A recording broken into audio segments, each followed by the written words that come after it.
This is the Court Leader's Advantage, a podcast series for court professionals and by court professionals. Brought to you by thecourtleader.net and in cooperation with NACM, the National Association for Court Management.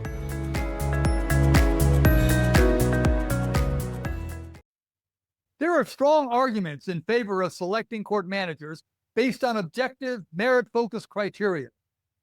While there is little desire to expand the merit system to the managerial level, hiring and promotion decisions rooted in proven competence and performance can certainly strengthen both leadership quality and institutional integrity.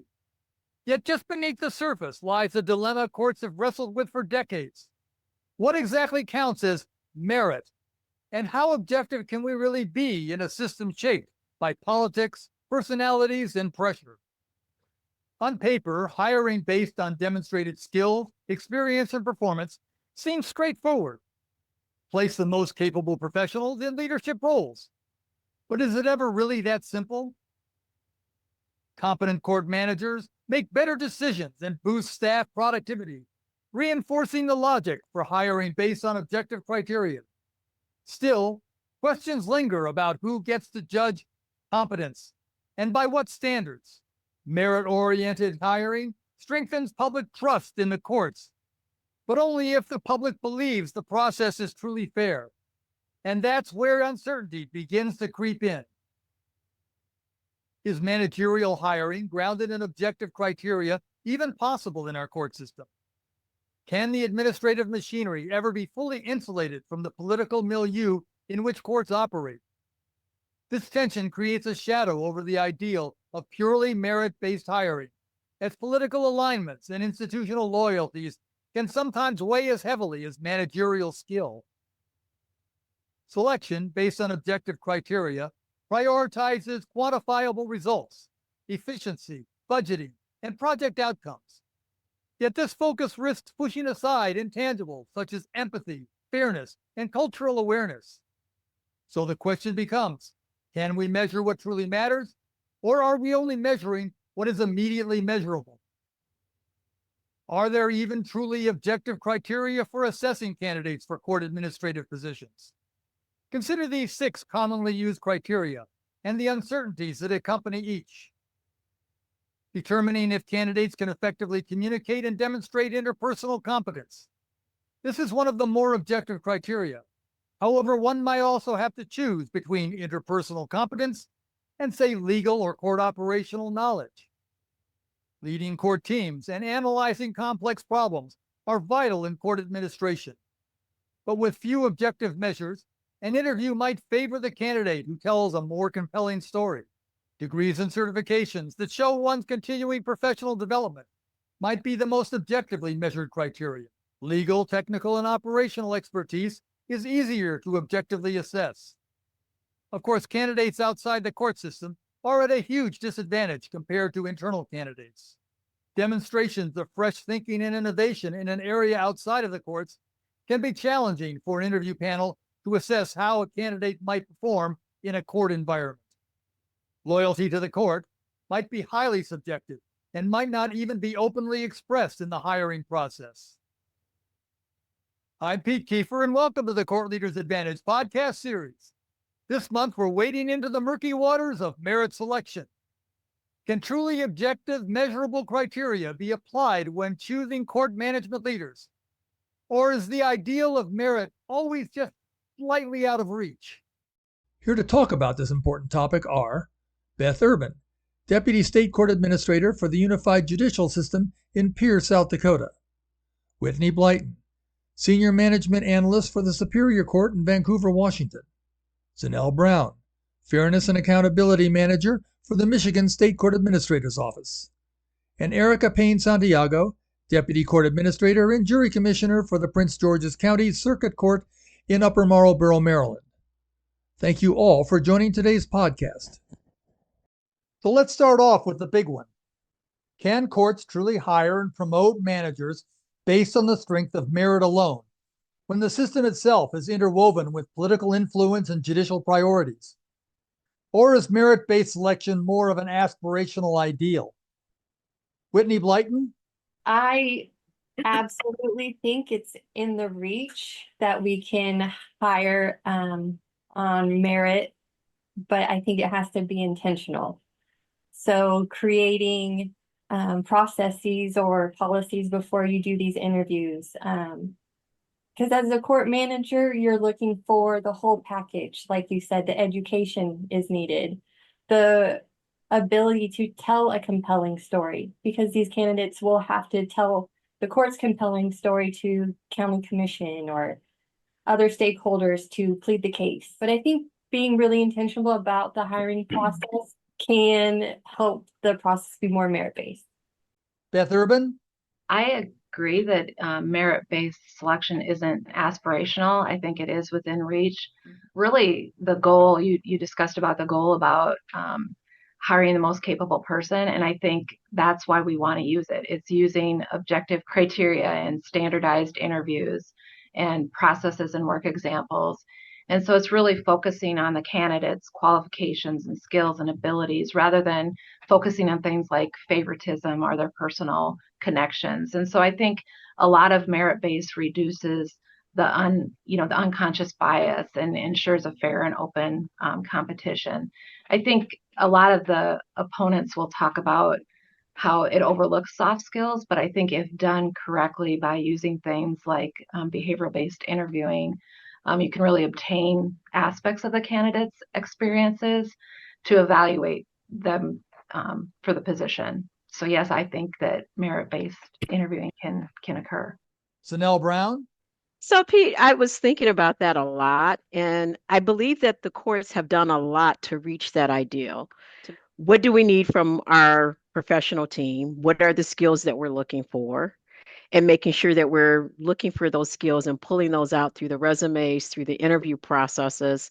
And then I also believe because we use like a group interview setting, that we're able to sort of guard against the politics and all of that coming into it. Really, what are the skills? What is this person's, how has this person demonstrated the behavior that we're looking for? And then there's the other piece, because people interview very well, there's the other piece now. After you hire them, are they actually demonstrating the skills that you need? Mhm. And when you're looking at those positions, oftentimes there's a number of skills that you're looking for. You're looking for the IT skills, you're looking for the soft skills as far as leaderships. You're looking for case flow management skills, all of those backgrounds and experiences. So there's usually a conversation before time when you're putting this together. Okay, some people are going to come to us with these skills from larger courts, smaller courts. What type of things really indicate the success that we're looking for on the team that we're currently trying to build? So we end up with a lot of qualified candidates from a lot of different backgrounds. And then you do the questions, you ask the interview questions, and you see where the person actually ends up at.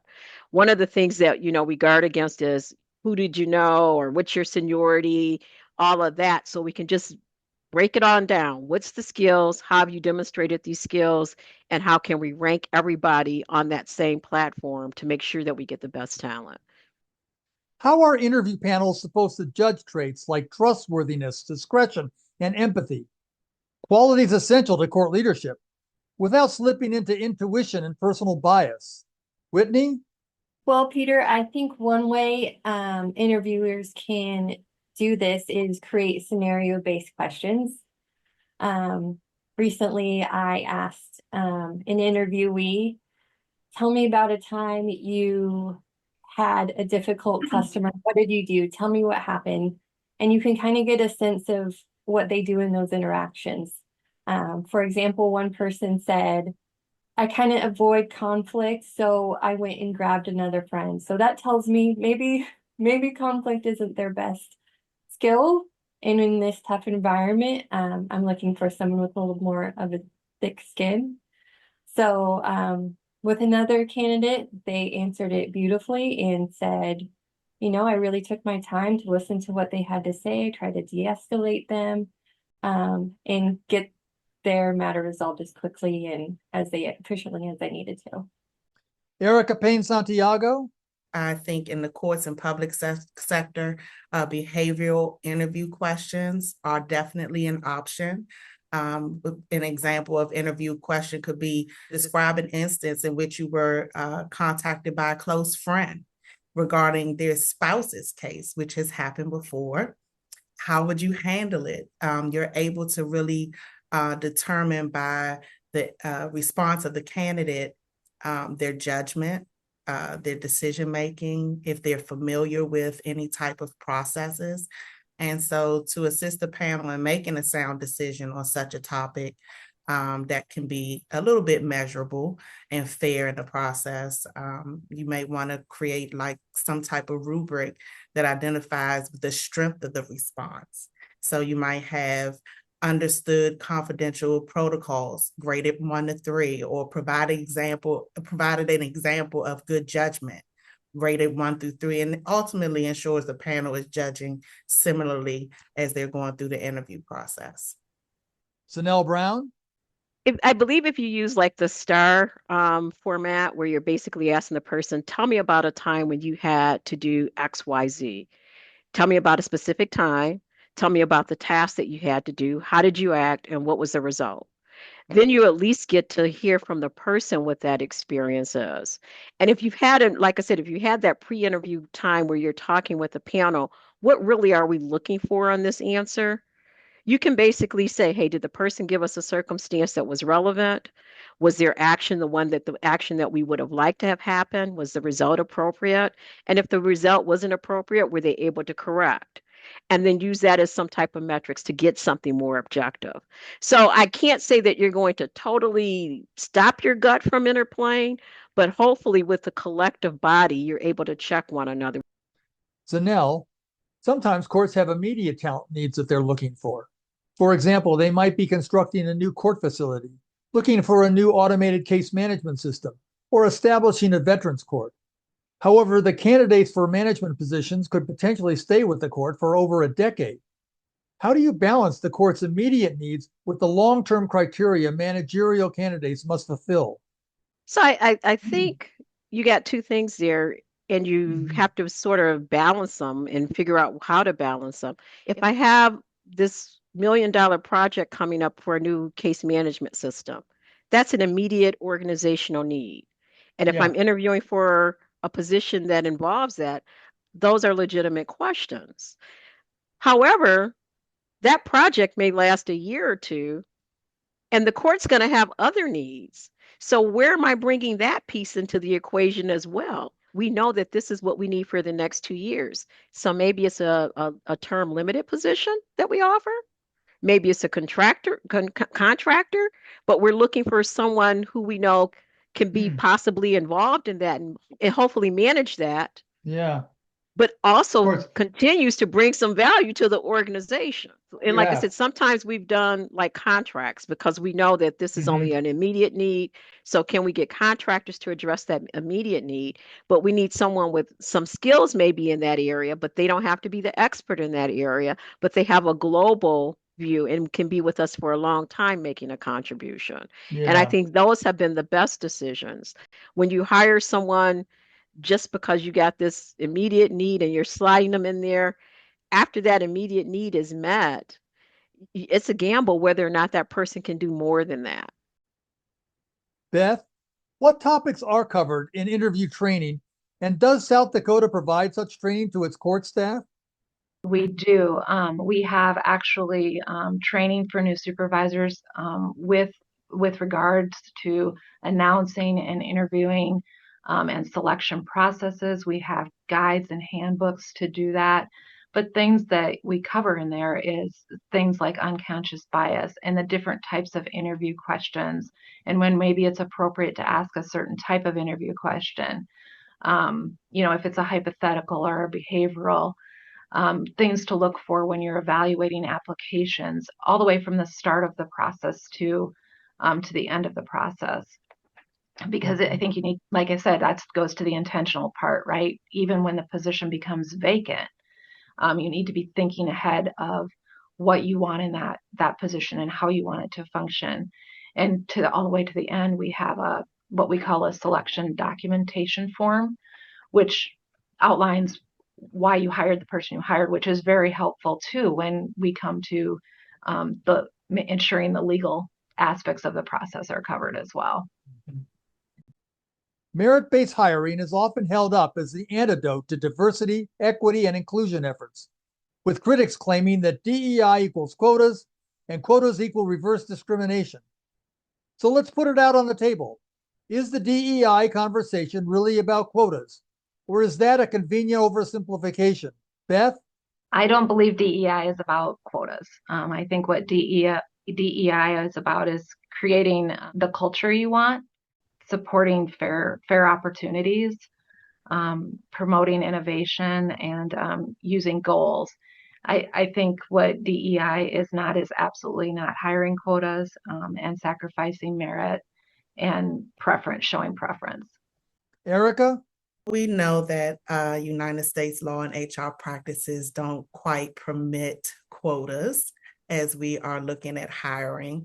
I think that it is highly recommended that the courts and public sector really look at expanding recruitment efforts to leverage the playing field when recruiting future employees. So that may mean posting job announcements at various agencies or schools or community boards to assist with that fair practice. And so I think having standardized interview questions and establishing business standards for fair evaluation and having a diversified interview panel all reflects those topics around being fair and equitable in terms of presentation and recruitment. DEI never was to include quotas. DEI was basically saying, can we make it so that everybody has an opportunity to participate? And if there are some needs that need to be addressed or resources that need to be allocated to allow people to participate, can we do that? So it was never to diminish the quality of a role or to give anyone a leg up. It was basically to make sure that everybody had an opportunity to come to the table. What outcomes should describe a successful court manager? Operational efficiency, team morale, innovation? Should it just be simpler, like longevity and the number of employees overseen in a candidate's previous employment? Zanelle? So that goes back to the whole seniority thing. Just because I've sat in a job for 20 years doesn't mean that I perform that job well for 20 years. Just because I've been giving the management or the leadership over a large staff doesn't mean that I've done that effectively. So you have to have something more than just, hey, tell me what the numbers are, and then you can get to a result. You do have to figure out a way to get to what's the quality of that experience and how that experience will help your organization. Beth? I really like how you phrased the question because I think in outcomes it really helps you focus in on what is important to me within that question. Because I think the outcomes are what you're looking for. I think it's different for each court. I think you can obviously know you want managerial skills, you want leadership skills, and you want management skills. But I really think what would create the outcomes for your court and identifying those first and then defining what those look like for you is important. So here in South Dakota, we're going to look for managers who have those leadership skills. I think management skills are one thing, but leadership skills, communication skills, I think that those things that you suggested about longevity, they may be indicators or they may be providing some type of experiences to those other aspects of a person's qualities or skills or knowledge that would be helpful. But I do not think that alone provides for what a good successful court manager would hold. Erica? So being in this industry for almost 15 years and having the privilege of recruiting from a frontline manager to directors, I would say identifying a successful court manager encompasses a variety of skill sets. So that includes technology efficiency, especially in an arena in which we're talking about AI and going beyond just database skills. Strong conflict resolution, because We now have a dynamic in our courthouse and public sector that includes a variety of experiences and people not staying in jobs for a long time. Emotional intelligence, foresight.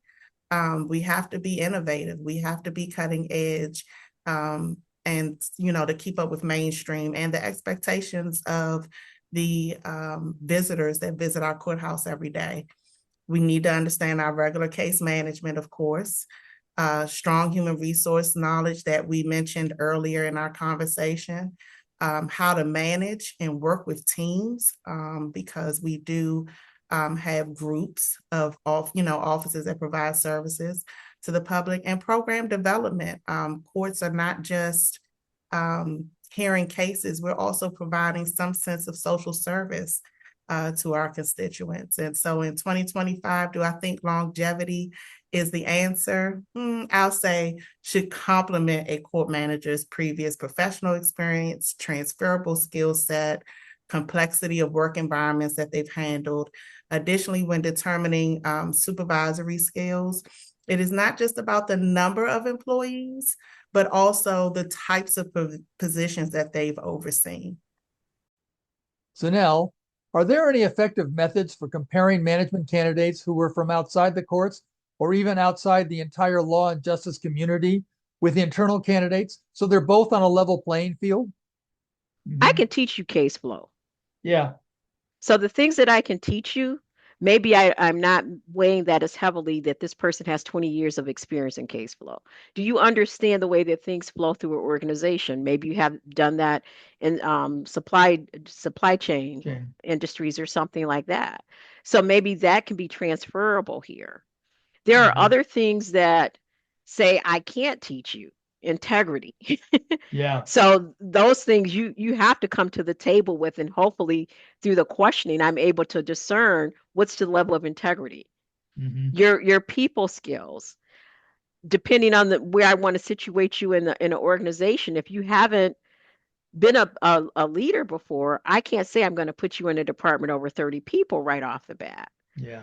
And that wouldn't make a difference whether you had court experience or not court experience. So again, it's the conversation, really what would make the candidate successful, looking for, and I think oftentimes we see a person who's already in the court and we start saying, oh, they have potential, but we don't see potential on the outside because the person hasn't had the court experience.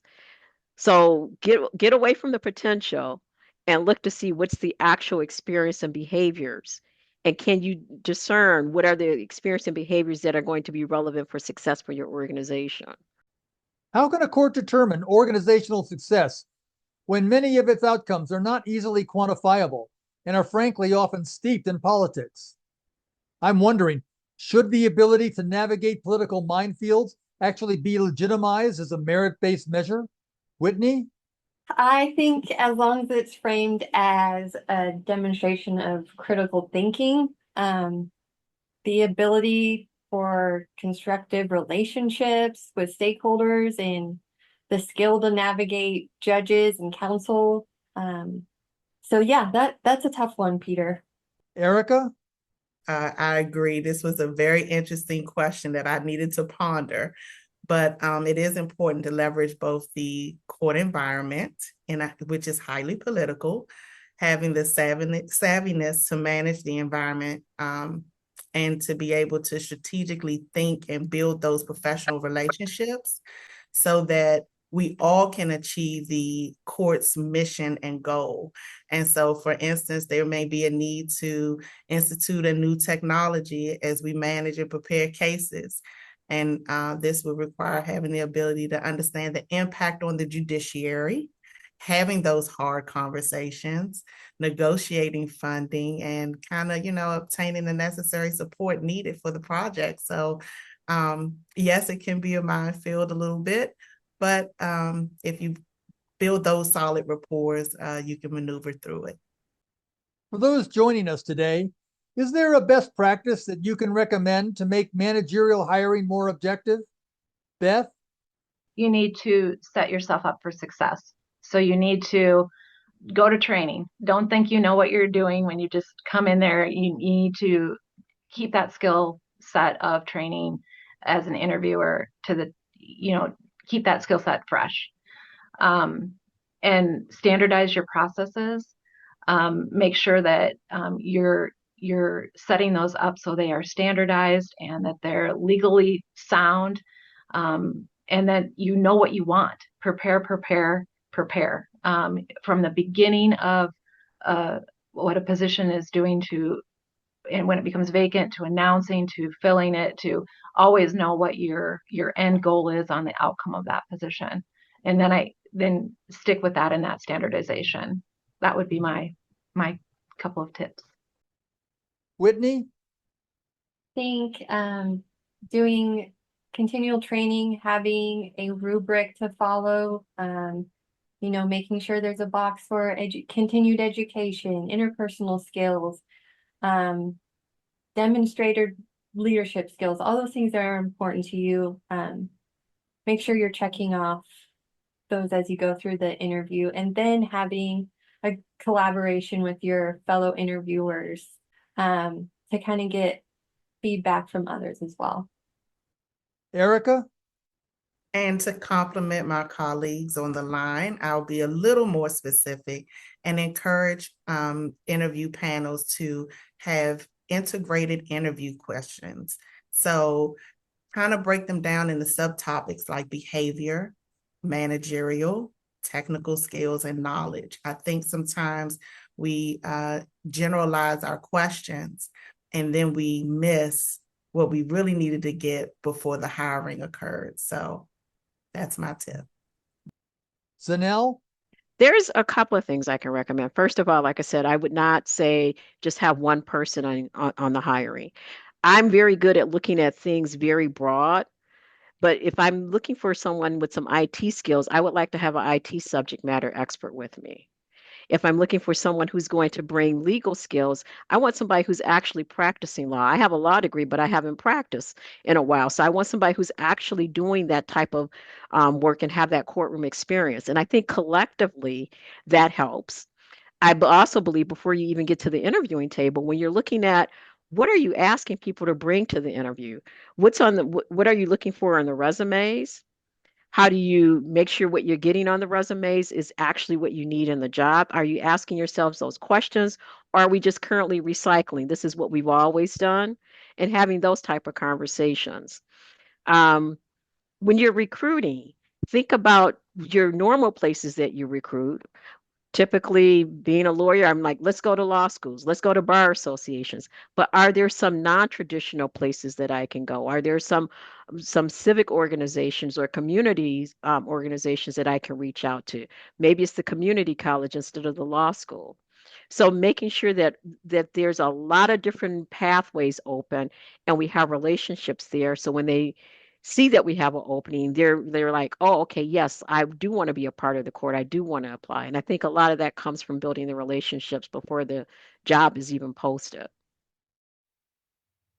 A heartfelt thank you to Erica, Beth, Zanelle, and Whitney for sharing their perspectives on this oft-debated issue of merit selection. It's important that we all give serious consideration to this issue. And to you court professionals tuning in today, your commitment to professionalism is the basis for our system of justice. Thank you for all that you do. Be sure to join us again on Tuesday, January 20th, for another episode as we continue to examine the pressing issues facing our courts. This has been the Court Leaders Advantage podcast series. I'm Pete Kiefer, and thanks for joining us today.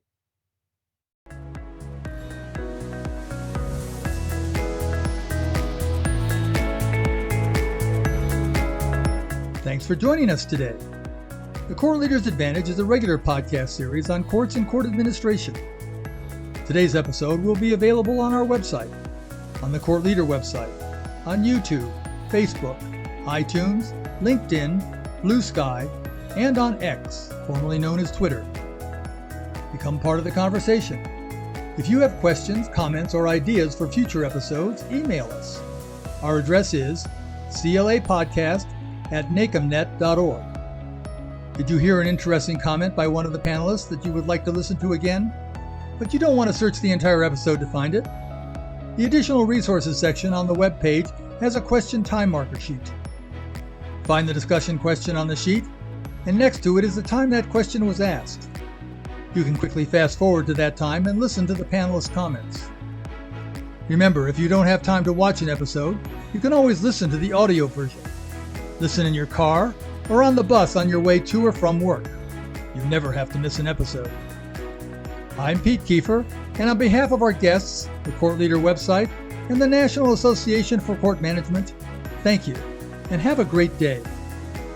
The views, information, and opinions expressed during this episode are solely those of the host and the individual presenters. They do not necessarily represent the position of the National Association for Court Management.